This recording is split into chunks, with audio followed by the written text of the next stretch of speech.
É um privilégio estar aqui na frente novamente. Não acontece muitas vezes, mas é um privilégio, um prazer poder expor a palavra de Deus hoje à noite. Eu gosto de histórias. Minha esposa diz que eu penso em figuras, né? Ela pensa em palavras, mas eu gosto de uma boa história. E sendo missionário que ministra com povos indígenas, a gente acumula algumas histórias, né?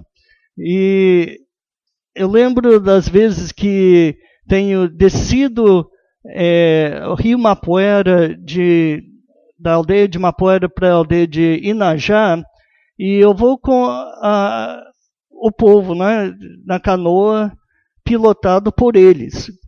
E Rio Mapuera é um rio grande, não é Amazonas da vida, né? Mas a gente desce, é bem tranquilo inicialmente, mas de repente o rio abre em várias correntezas, cachoeiras. Então a gente está descendo assim, às vezes de canoa, aquele de árvore mesmo, ou às vezes de voadeira.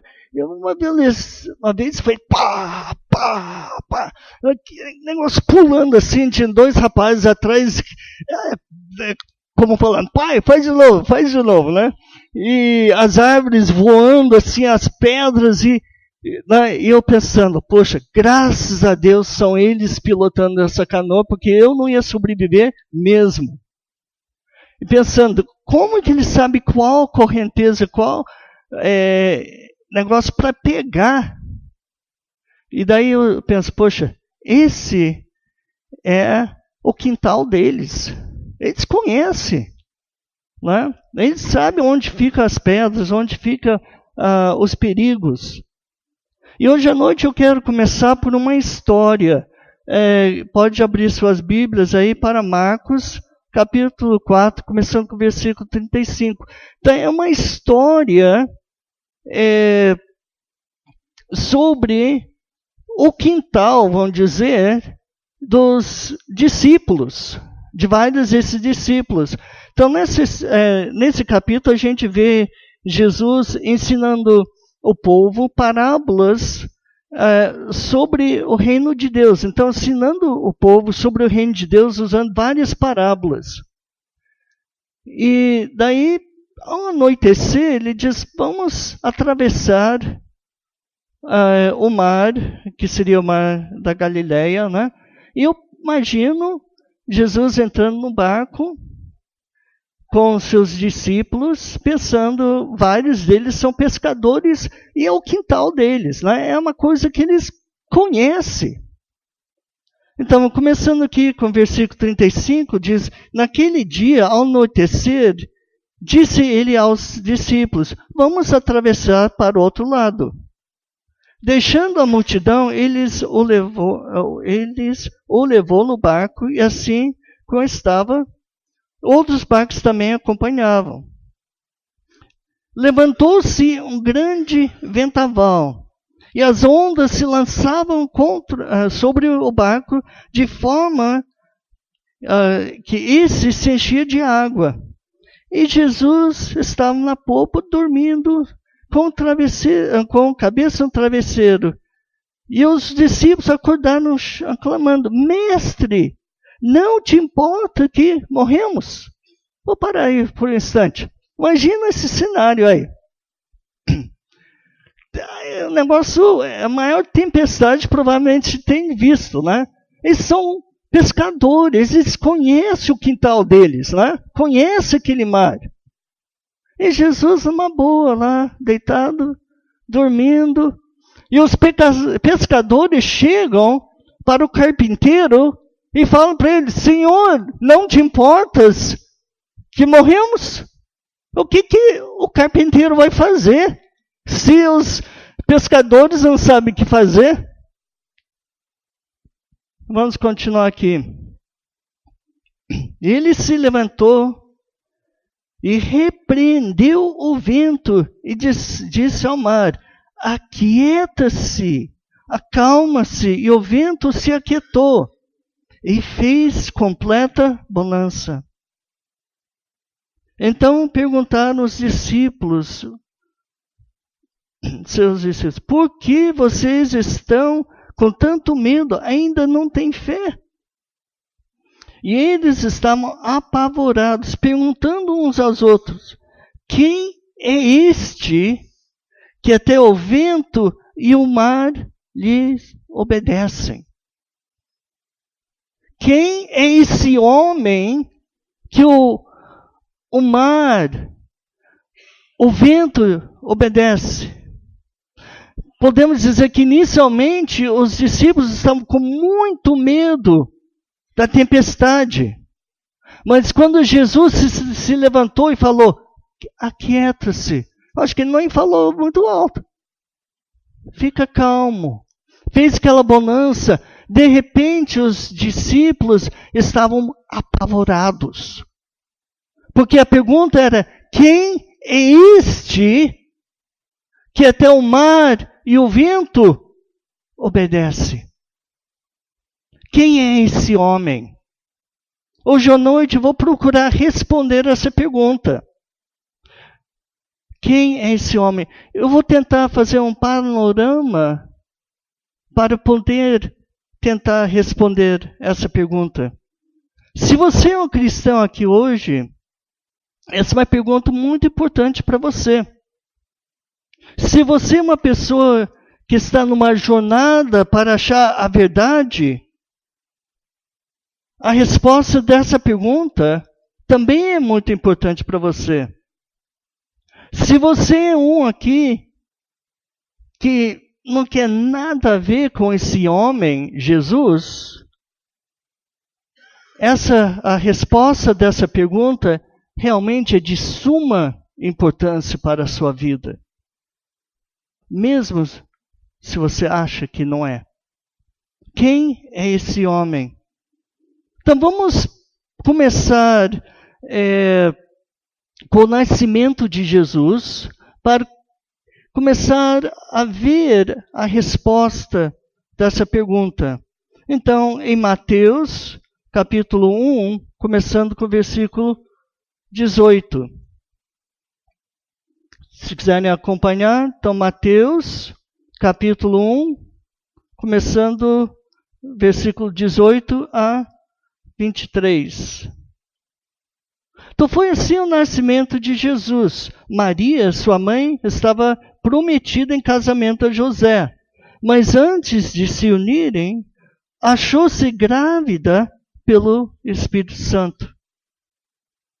Por ser José, seu marido, um homem justo, não queria expô-la à desonra pública, pretendia anular o casamento secretamente.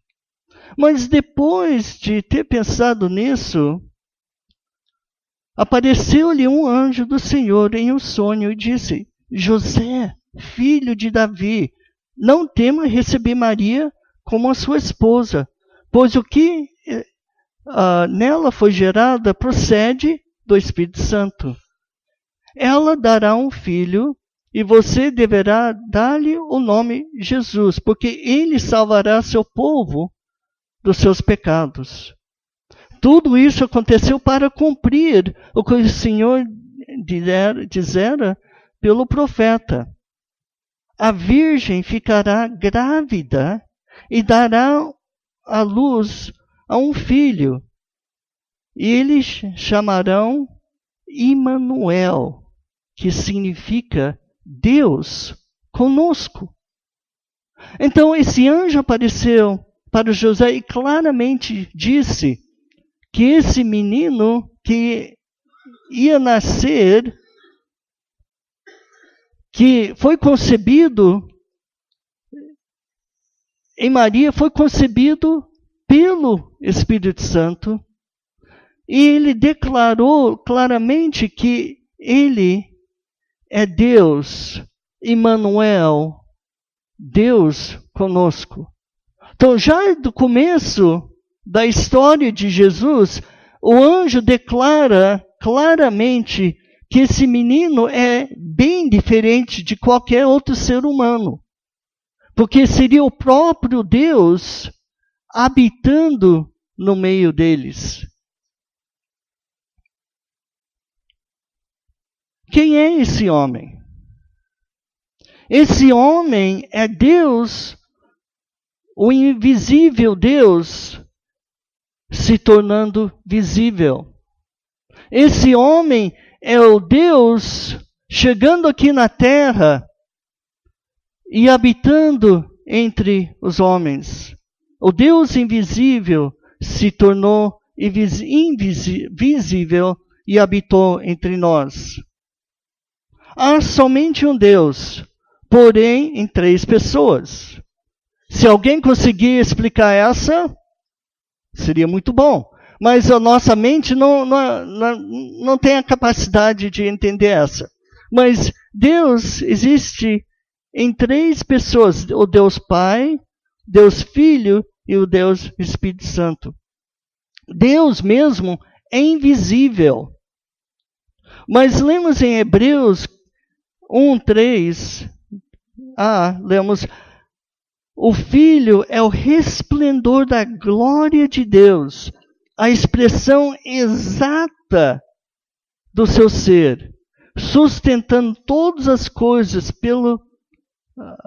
pela sua palavra poderosa. Então o que temos aqui? É como a gente vê o sol. O que a gente vê do sol? Vemos os raios solares chegando até nós. Então o Deus invisível se torna visível. E o que acontece? Aqui o Filho é o resplendor da glória de Deus, a expressão exata do seu ser. Esse homem, Jesus, Emmanuel, Deus conosco, é o resplendor da glória de Deus.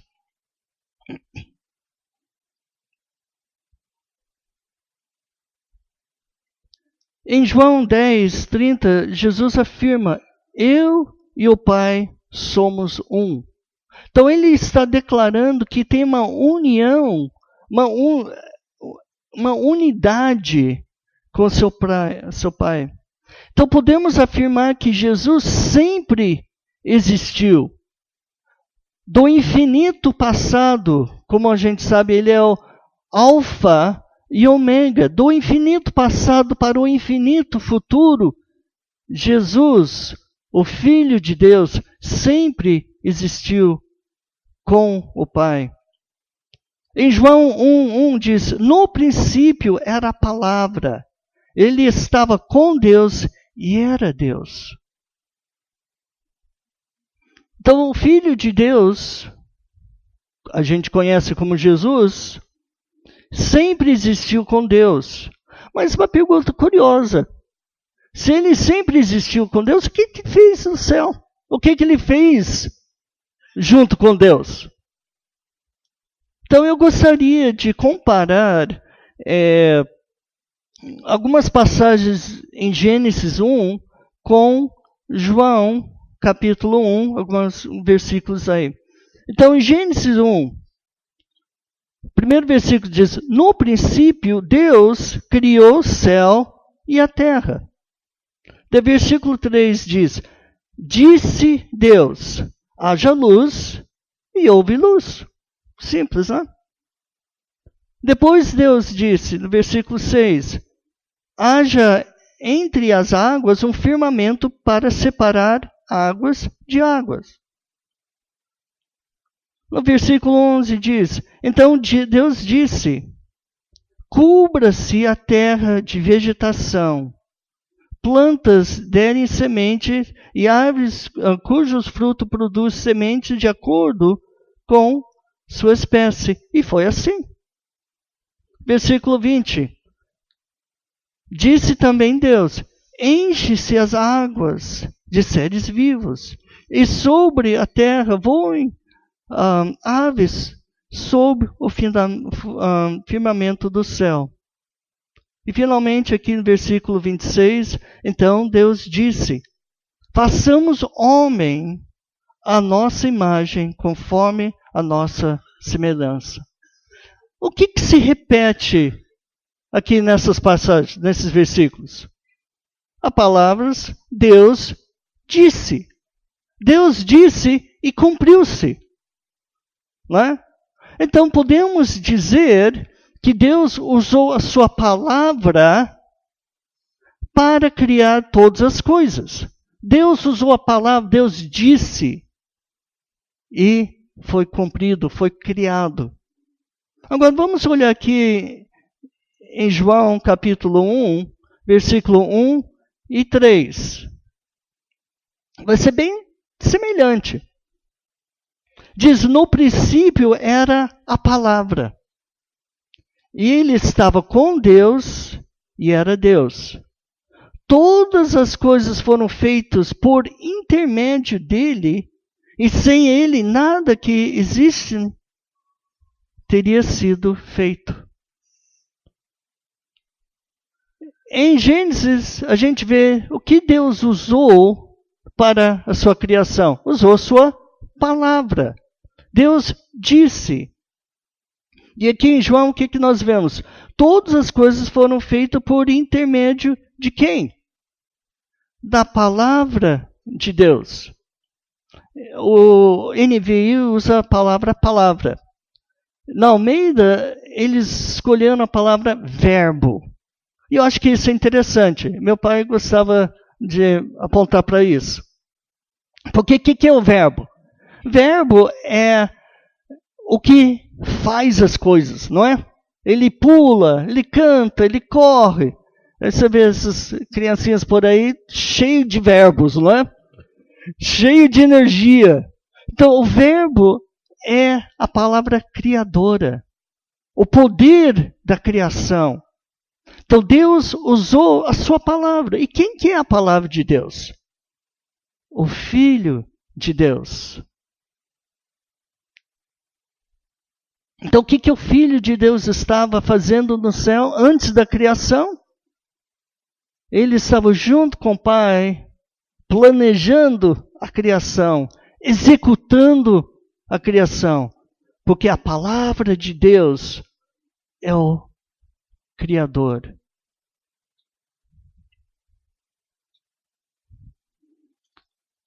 Em Colossenses 1,16, Paulo também afirma isso. Ele é a imagem de Deus invisível, o primogênito de toda a criação, pois nele foram criadas todas as coisas, no céu, na terra, visíveis e invisíveis, sejam tronos, soberanias, poderes, autoridades, todas as coisas foram criadas por ele e para ele. Interessante a ideia. Ele criou as coisas, por quê? Por ele, mas também tudo foi criado para ele. Para todas as coisas adorarem a ele, darem louvor a ele. Então eu pergunto, quem é esse homem que acalmou o mar? É o Filho de Deus, o Emmanuel, o Criador de todas as coisas. Por que Jesus teve poder sobre a água e o vento? Porque o Criador tem o poder sobre a sua criação. Inicialmente, no começo, tinha uma harmonia entre o homem e Deus, entre a criação de Deus e Deus. Mas, infelizmente, para todos nós, o homem e a mulher pecaram e foram separados de Deus. Foram expulsos do Jardim de Éden. Teve uma separação infinita do homem e Deus. Podemos dizer que o caminho para Deus foi interrompido. Não havia mais aquela comunhão que outrora havia. Paulo descreve a condição humana. Em Romanos 3, 23 diz, pois todos pecaram, estão destituídos da glória de Deus. Não foram só Adão e Eva que pecaram. Infelizmente, aquele pecado passa de geração a geração, de pai para filho, de mãe para filha. Todos pecaram, estão infinitamente separados da glória de Deus. Daí em Efésios 2, 1 a 3 diz, vocês estavam mortos em suas transgressões e pecados, nos quais costumavam viver, quando seguiam a presente ordem desse mundo, e o príncipe do poder do ar, o espírito que agora está atuando nos que vivem em desobediência.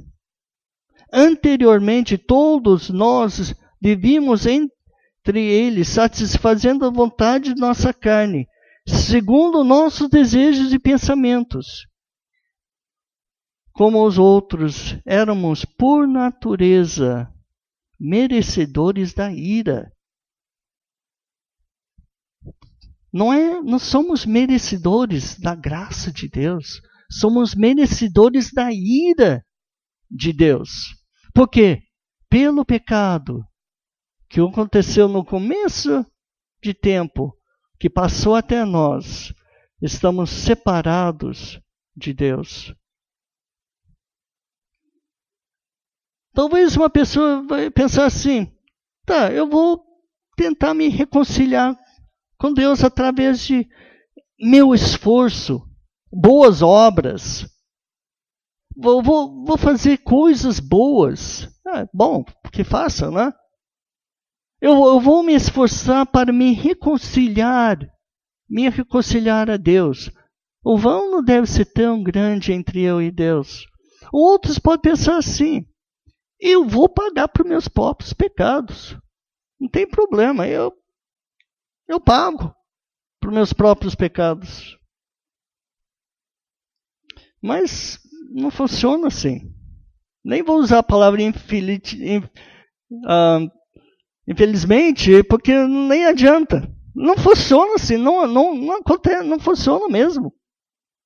Porque em Romanos 6, 23 nós lemos, porque o salário do pecado é a morte. Então vamos pensar um pouco. A gente começou com a morte, não é? Começamos com a separação entre nós e Deus. Mas o salário do pecado é a morte. Tá, eu vou pagar pelos meus pecados. Então o que acontece? Eu começo com a morte, eu termino com a morte. É um ciclo. Se você quer pagar pelos seus próprios pecados, você sai da morte e volta à morte. É tão simples como isso. Então você não consegue ser bom o suficiente. Você não consegue fazer atos de caridade, nem pagar por seus próprios pecados. Porque o salário do pecado é a morte.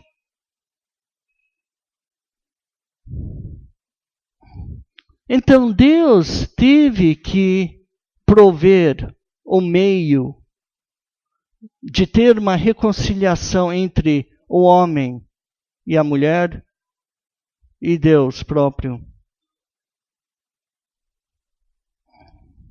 Porque nós não temos condições para fazer isso. Vamos completar o versículo aqui em Romanos 6, 23 diz, o salário do pecado é a morte, mas o dom gratuito de Deus é a vida eterna em Jesus Cristo nosso Senhor. Vamos ler novamente a última parte. Mas o dom gratuito de Deus é a vida eterna em Jesus Cristo nosso Senhor. Então, Deus teve que intervir. E foi um plano que Deus teve antes da criação do mundo. Então, Jesus pagou com sua própria morte, com sua própria vida, ele pagou por nossos pecados. Porque o salário do pecado é o quê? É a morte. Então alguém teve que morrer. Então morreu o justo pelo injusto. Morreu o justo pelos injustos. Em Romanos 5, 8 a 10, lemos: Mas Deus demonstrou seu amor por nós. Cristo morreu em favor de nós quando éramos ainda pecadores. Quando ainda éramos mortos nossos delitos e pecados, Ele morreu por nós. Como agora fomos justificados pelo seu sangue, muito mais seremos salvos da ira de Deus por meio dele. Se quando éramos inimigos de Deus, fomos reconciliados com ele mediante a morte de seu filho, quanto mais agora, tendo sido reconciliados, seremos salvos por sua vida. Coisa linda, não é? Nós éramos infinitamente separados de Deus. Não tínhamos maneira para voltar a Ele. Nem maneira, nem desejo. Porque quando ainda éramos pecadores, rebeldes, merecendo a ira de Deus, o Filho de Deus veio e morreu por nós. O Emmanuel, o Criador de todas as coisas, se tornou o Redentor, o Salvador.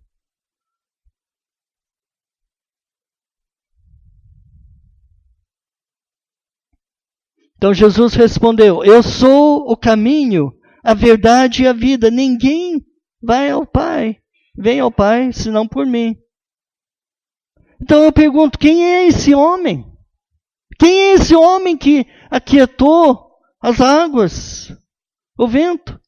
O Deus Filho, Emmanuel, Deus conosco, o Criador, o Salvador, o Redentor.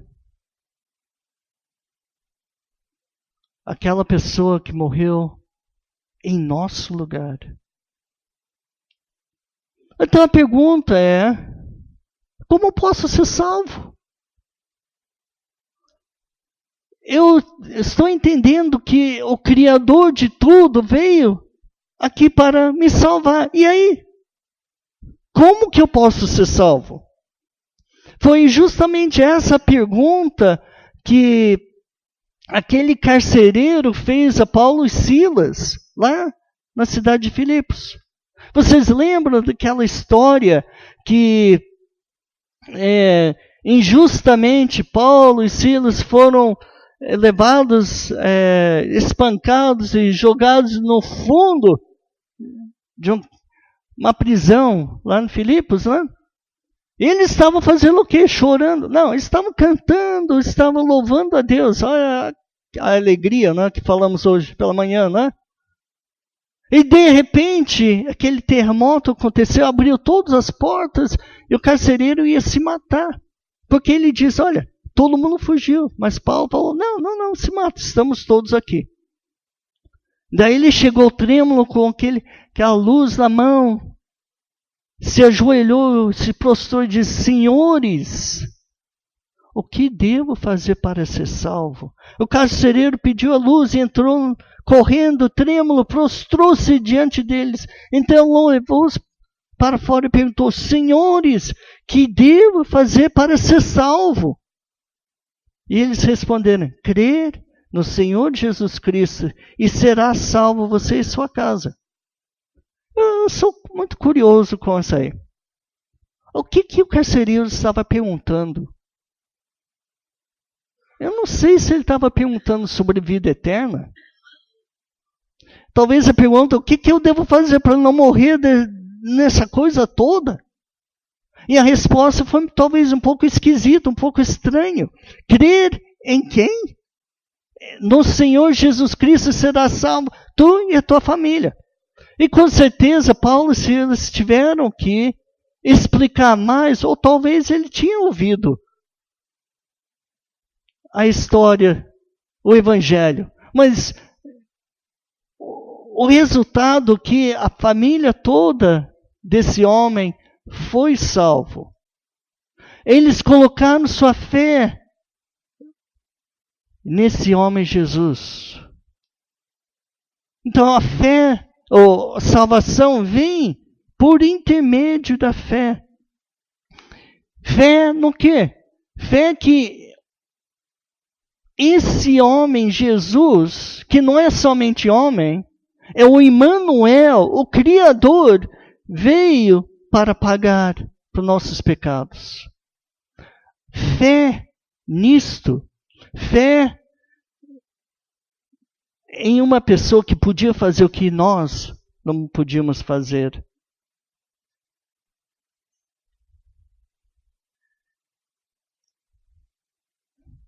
Ele pagou uma dívida que nós não tínhamos jeito de pagar. Jesus não ficou morto após ter pago por nossos pecados, mas ressuscitou, ressurgiu.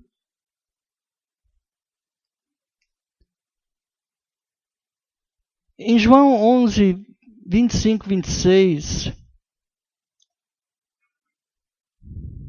nós lemos o seguinte, e Jesus disse, eu sou a ressurreição e a vida. Aquele que crê em mim, ainda que está morto, viverá. E quem vive e crê em mim, não morrerá eternamente. Você crê nisto? Eu gosto dessa última coisa. Você crê nisto? Foi a pergunta que ele fez para Marta, não é? Eu sou a ressurreição e a vida. Ainda que estiver morto, viverá. E quem crer, e quem vive e crer em mim, não morrerá eternamente. Nós cremos nisto. Então, quem é esse homem? É o Deus Filho, Emmanuel, Deus conosco, o Criador, o Salvador, nosso Redentor, a ressurreição e a vida, o provedor de vida. Agora, uma vez que nós estamos em paz com Deus, recebemos esse dom gratuito de Deus, esse dom de salvação, a próxima coisa é viver para Ele. E eu escolhi duas coisas para focar. Devemos viver como Jesus viveu. Primeiramente, em santidade. E a segunda, em serviço e humildade. Jesus mostra o caminho não somente de salvação, mas também mostra o caminho da vida e como devemos viver. Em 1 Pedro 1, 14 a 16, nós lemos, sedes santos. Como filhos obedientes, não se deixam amoldar pelos maus desejos que outrora, quando viveram em ignorância, mas assim como é santo aquele que os chama, sejam santos também em tudo que fazem, pois está escrito, sejam santos, porque eu sou santo. Eu vejo isso com o nosso relacionamento vertical com Deus. É nossa obrigação diante de Deus de ser santos. Porque Ele é santo. Deus, por intermédio de seu Filho, sua imagem aqui na terra, mostrou como ser santo. Mostrou uma vida íntegra, uma vida de santidade. Então, Jesus mostra para nós como vivermos de uma forma santa e íntegra. Mas não só adianta essa dimensão vertical, precisamos também uma dimensão horizontal. E essa dimensão horizontal é humildade e serviço. Imagina, Jesus mostrou cada um desses. Mostrou humildade, mostrou serviço a outros durante a vida. Mas eu gosto de focar em Filipenses capítulo 2, 1 a 8, para frisar essa verdade. Então eu gostaria de ler esses versículos. Se por estarmos em Cristo, nós temos alguma motivação, alguma exortação de amor, alguma comunhão no Espírito, alguma profunda afeição e compaixão. Complete a minha alegria, tendo o mesmo modo de pensar, o mesmo amor, um só Espírito, uma só atitude. Nada façam por ambição egoísta ou por vaidade, mas humildemente considerem os outros superiores a si mesmo. Cada um não só cuida dos seus interesses, mas também dos interesses dos outros. Então Paulo aqui está descrevendo, se você quer ter amor, se você tem compaixão, sirvam uns aos outros. Vê as necessidades dos outros, não seja egoísta. Eu vou só fazer as coisas que me agradam, que me ajudam, mas ajudam uns aos outros. Ele não termina aí, porque ele diz, olha, eu vou mostrar um exemplo de uma pessoa que demonstrou isso em forma superior, superba. Versículo 5 diz, seja a atitude de vocês a mesma de Jesus Cristo. Embora, sendo Deus, não considerou que ser igual a Deus algo se apegar, mas esvaziou-se a si mesmo, vindo a ser servo, tornando-se semelhante aos homens, Emmanuel. E sendo encontrado em forma humana, humilhou-se a si mesmo e foi obediente até a morte e morte de cruz. Ele serviu o Rei dos Reis, Deus, Filho, veio aqui para a terra, não para ser rei, mas para ser servo. Não somente para ser servo, mas para pagar nossos pecados na cruz. Humilhou-se até o ponto de morrer na cruz.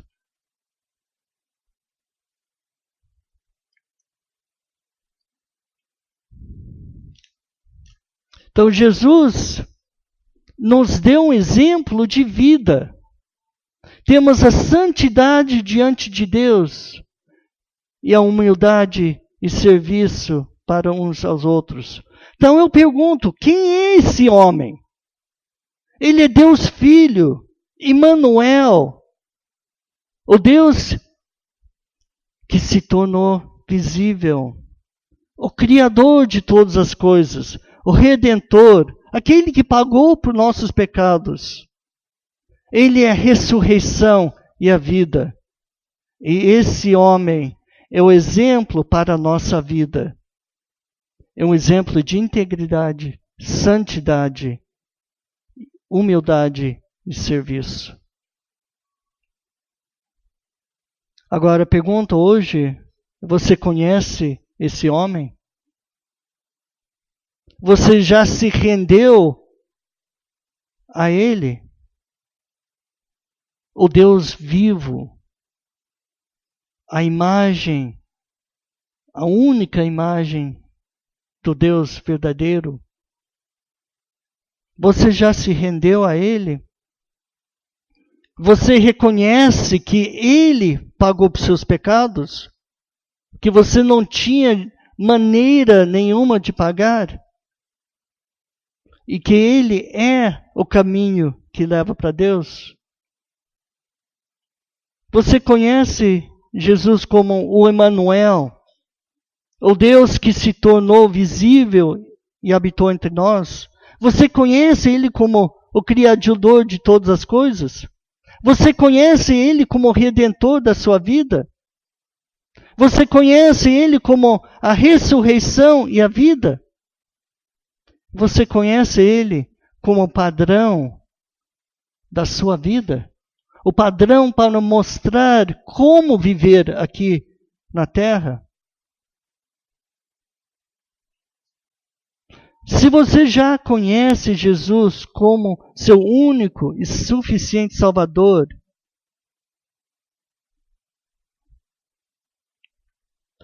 você precisa conhecê-lo mais e mais cada dia. É uma coisa interessante. Deus, nos 10 mandamentos, condena o feitio de imagens, não é verdade? Ele condena fazer qualquer imagem, seja de bicho, seja de homem, seja de coisa imaginária. Mas Deus, Filho, é a imagem de Deus. O que eles viram e apalparam. Deus não levanta qualquer imagem para ser adorado. É uma prova tão boa para a divindade de Cristo. Porque se Ele não é Deus, Ele é uma imagem criada por Deus para ser adorado, que é uma anátema. Jesus é a imagem de Deus. Se você quer conhecer mais a Deus, conheça mais a vida de Jesus. Porque Ele é o Deus visível, a própria imagem de Deus. A única e verdadeira imagem de Deus. Se você está buscando a verdade, estude a vida de Jesus, porque Ele é a verdade e a vida. Não existe outra verdade além do que está em Jesus Cristo e o que emana dele, como o Criador de todas as coisas. Todas as leis de matemática, de física, de biologia estão contidas na sabedoria do Criador. Estude a vida desse homem. Se você não quer nada com Jesus, eu recomendo revisitar a decisão da sua vida. Porque o seu destino eterno está nisto. Eu recomendo a buscar a Cristo. Eu recomendo a conhecer a Cristo. Porque Ele é o único caminho para Deus. Ele é o único que pode nos reconciliar a Deus. Ele é a imagem de Deus, o Deus verdadeiro. Não existe outro Deus para ser adorado. O Deus Pai, o Deus Filho e o Deus Espírito Santo. Revisite antes que seja tarde. E pergunta: por que eu não me rendo a esse Deus que veio habitar entre nós e pagar por nossos pecados? Vamos orar. Nosso Deus e Pai, é com muita gratidão que o Senhor nos concede essas palavras. Agradeço que foi pela sua palavra que tudo foi criado, e pela sua palavra nós temos agora novamente comunhão contigo. Eu peço, Senhor, que nós possamos reverenciar a Cristo, ao Deus Pai, ao Deus Espírito Santo. Que possamos aprender cada dia mais sobre Ti, através da vida do Seu Filho. Que possamos ser santos porque Tu és santo. E que possamos ser humildes e servos para uns aos outros. Porque damos a glória a Ti. Oramos em nome de Jesus. Amém.